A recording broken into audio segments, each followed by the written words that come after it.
I just want to say that as spouses, we must be able to blow energy into each other's lungs.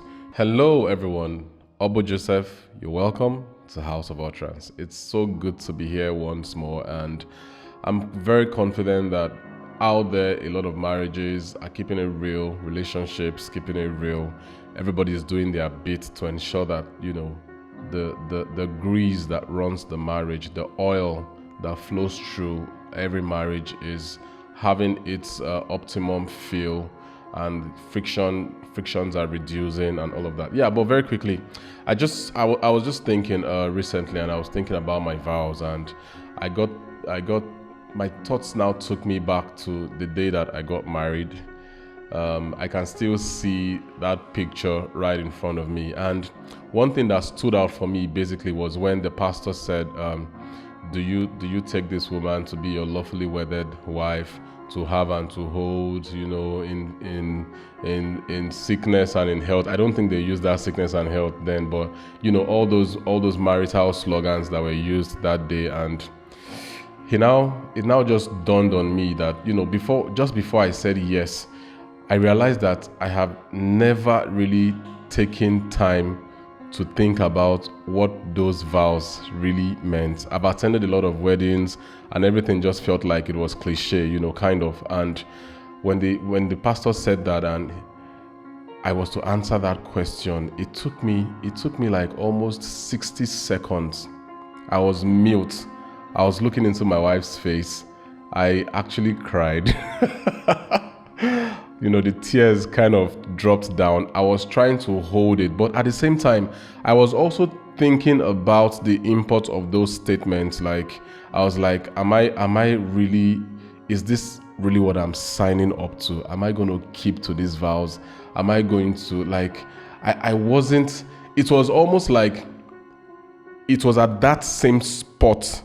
Like, I never knew anything that was going on before the entire marriage, was coming up. All the things that happened premaritals and all that was like a child's play. I just got to that point where I had to start thinking on my feet as to what is it that I'm getting myself into. And I had to think through my vows again. And after I was convinced at that moment, of course, I've already done my traditional wedding, so I was already married, but to really say yes, I do. At that point, it took me a while to put myself together, to think through the entire process, and to be able to say yes. And guess what? That's the most important yes that anybody can actually say. When you're at that point when you're getting married and you say yes to your partner, it's the most important symbol that you're committing to a future that is unknown, a future that is unpredictable, a future of the highs and the lows, the merriment, the sadness, the pain, the guilt, the shame, those are the negatives anyways. That future is a beautiful future. And it reminds me to just say that when you have the mindset of sticking to your vows, it's definitely going to cost you something. Nobody gets married and remains the way they were when they got married. A lot of things around you are going to shift. The way you spend is going to shift. The way you relate with people is going to shift. As a man, the way you relate with, ladies is going to shift.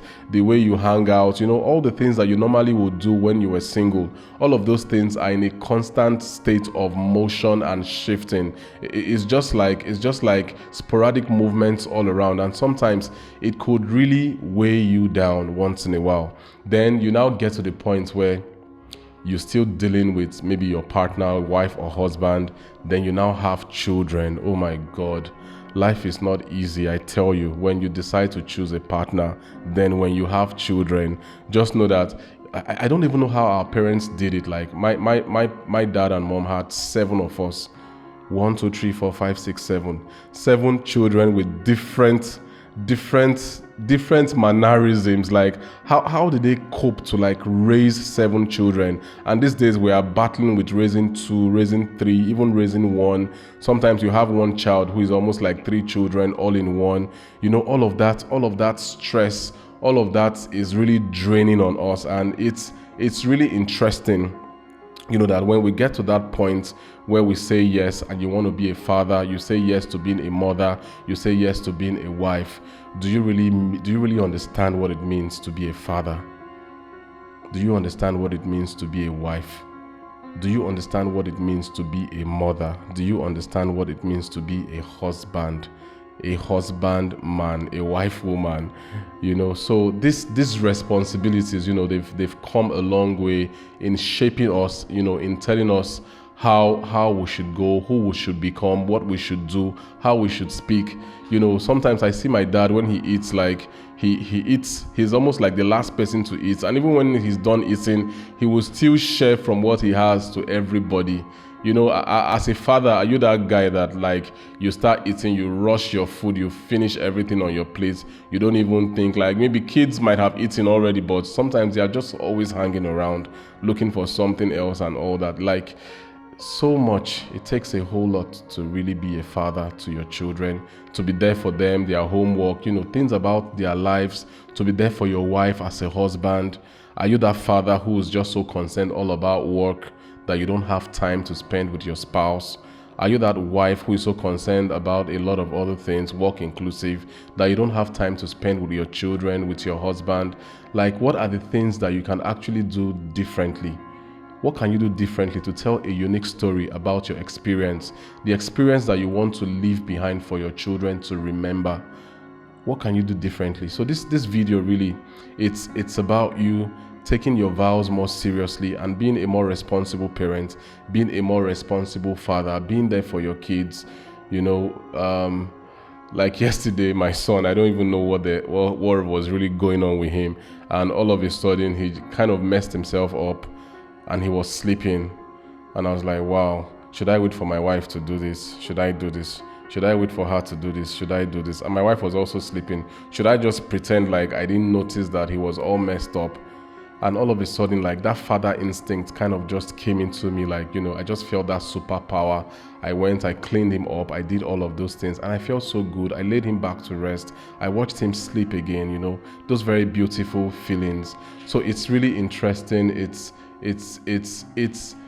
the burden of happiness. It's a burden, but you do it with joy, you do it with gladness, you do it happily.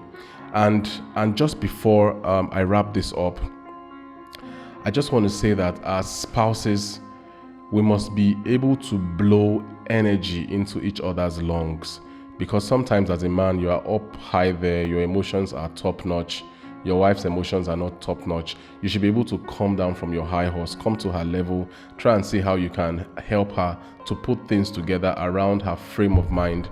Then at other times, you as a man, you are the one who is like down there, low. That's not the time for a woman to start thinking that, oh, he's a man, he should be able to figure things out. No, it's your responsibility. It's everybody moving step by step, trying to build each other up.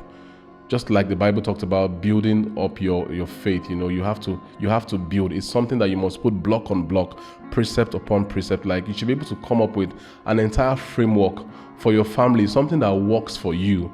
Because when I hear people, I've heard a great man of God talk about he has never quarreled, he has never had cause to quarrel with his wife for a marriage of more than 3 decades. I'm like, wow. Is this real? That's my first, impression. Is this for real? Or is this for the optics? Is this for the media?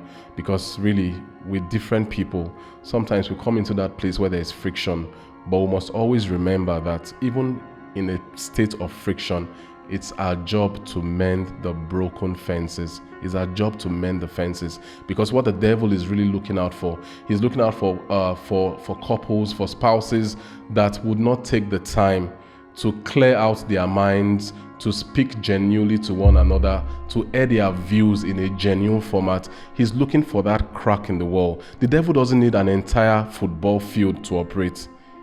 He doesn't need a football field to operate.